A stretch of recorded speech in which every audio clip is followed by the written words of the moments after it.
plummeted down through that weird sky towards a great turbulent ocean that roared and swelled. A ferocious sea that offered no hope of survival. I thought of home and wept, unaware that in an instant my fortunes would be changed by an event so bizarre I almost hesitate to tell you. And it happened like this.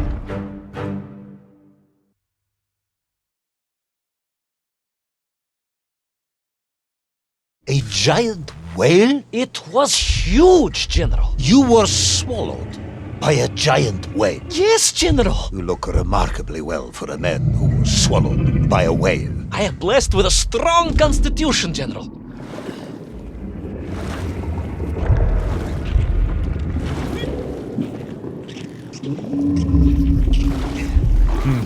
And I assume you are now going to tell me how you managed to escape from the belly of this giant whale. Naturally, General. And I must say, it really was a fascinating glimpse into the interior life of one of our world's most magnificent beasts.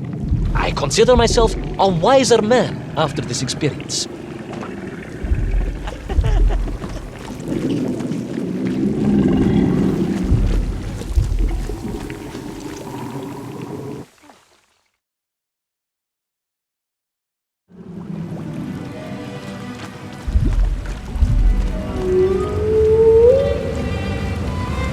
Extraordinary place, General.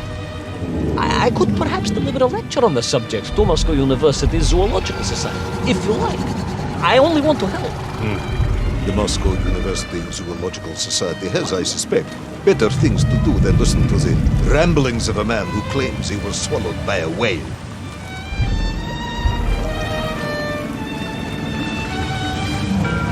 It is a shame, General. People can be so closed-minded. I, on the other hand, have little choice but to hear you out.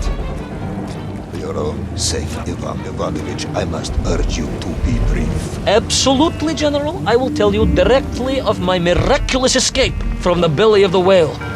You simply won't believe what happened next. That is becoming a dangerously overused phrase, comrade.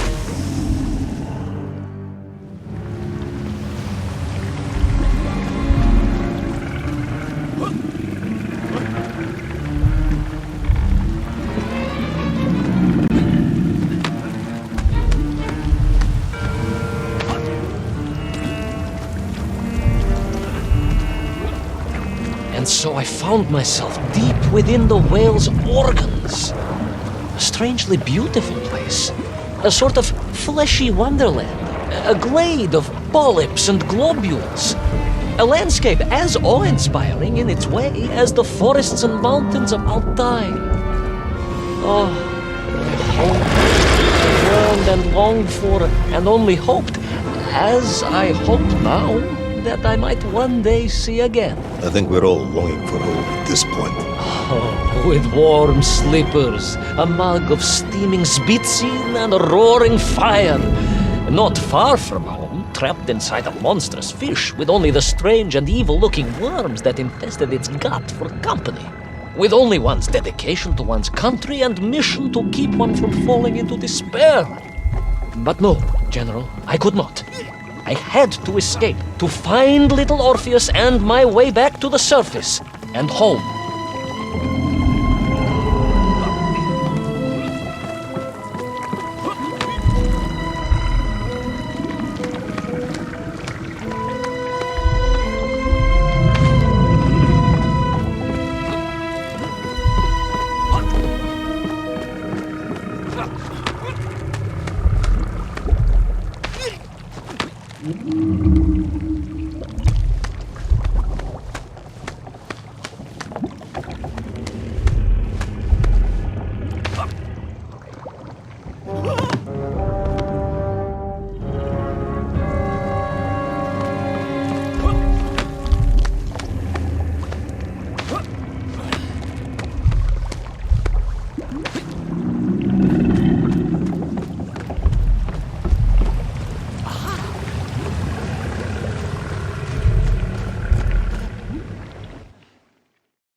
Worms, you say?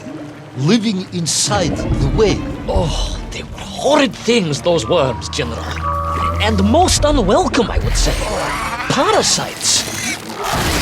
Fear just how rampant their infestation was. More of the tremendous sizes they could grow to.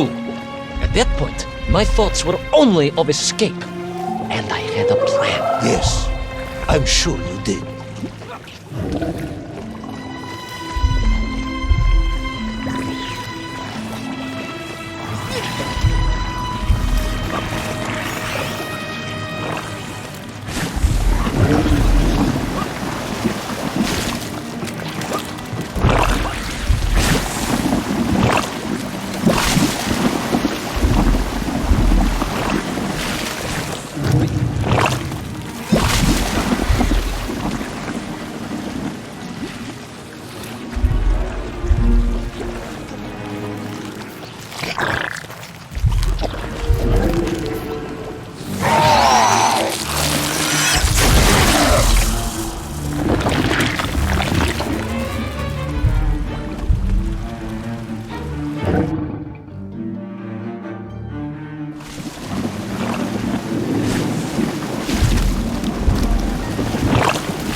They made your Nivirayadne whale sick. Wherever they attached themselves, the flesh began to turn gray and die. It was a truly distressing sight. And I resolved myself to assist the whale by removing the leeches wherever I could find them during my escape.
In my mind, it was a simple plan, General. I would climb up through the whale's throat into its mouth, then wait until it opened it to feed and swim out. Ah, yes. Brilliant, Ivan Ivanovich. Only one or two minor flaws with it. For example, did it not occur to you that the whale would likely be deep underwater when it ate? Вы правы, General, but I am a strong swimmer. As a child, my parents would take us to holiday near Irkutsk, where we took constitutionals in the waters of Lake Baikal. In fact, my mother often called me her маленький морской котик.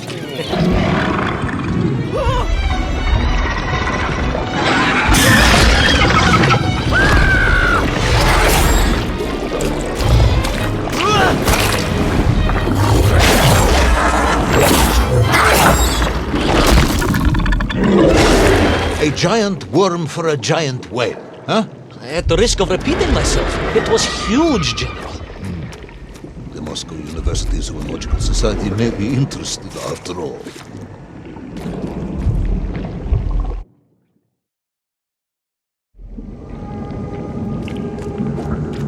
let us take a moment, Ivan Ivanovich. Your ridiculous plan to escape through the mouth of the whale failing, you would now have me believe you had embarked on some misguided crusade to free it of the worm infestation. To what end, exactly? When one suffers, we all suffer, General.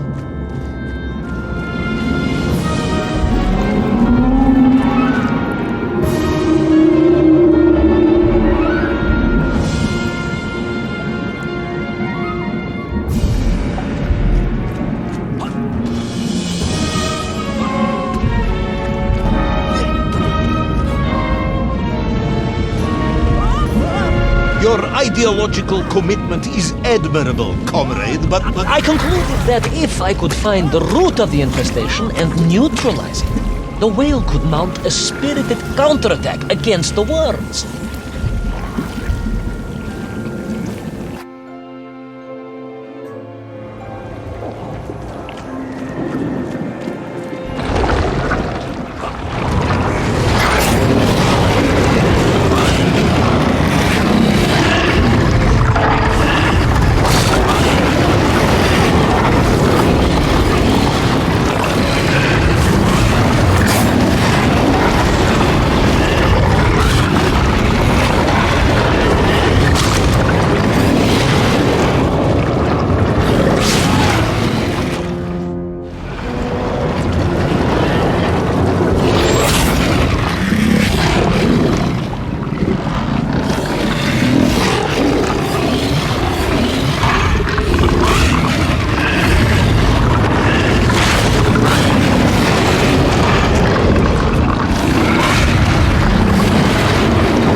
And then, victorious, the whale would surface to expel the remaining poisonous muck and slime from its body. And at that point, I could escape through the nearest convenient orifice. In this case, most likely the blowhole.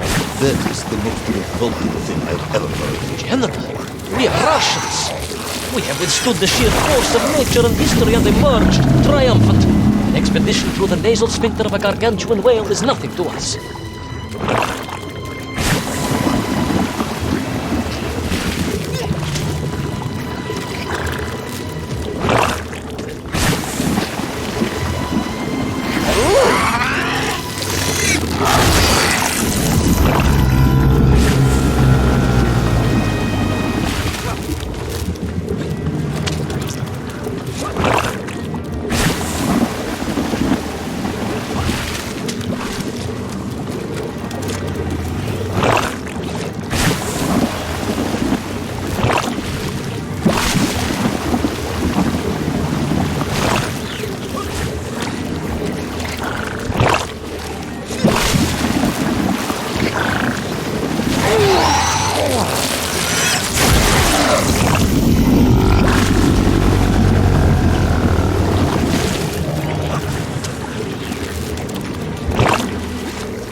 I suppose you would have me believe that the whale was grateful to you. Well, General, that would be presumptuous. I doubt it was even aware of my presence. But I had more immediate problems. For if the whale might have been relieved by my actions, the worms were enraged. Worms do... Furious. Worms Incandescent. do not feel... Violently indignant. emotions. Demented, General. Deranged. Enough!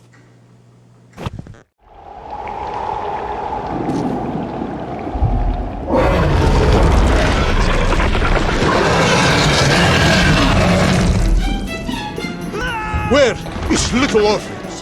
Where is my bomb? Unless you are trying to tell me the whale solved that as well. No, it did not, General. That would be absurd. No, Ivan Ivanovich, you are absurd. Your story is absurd. This whole ridiculous fairy tale is absurd.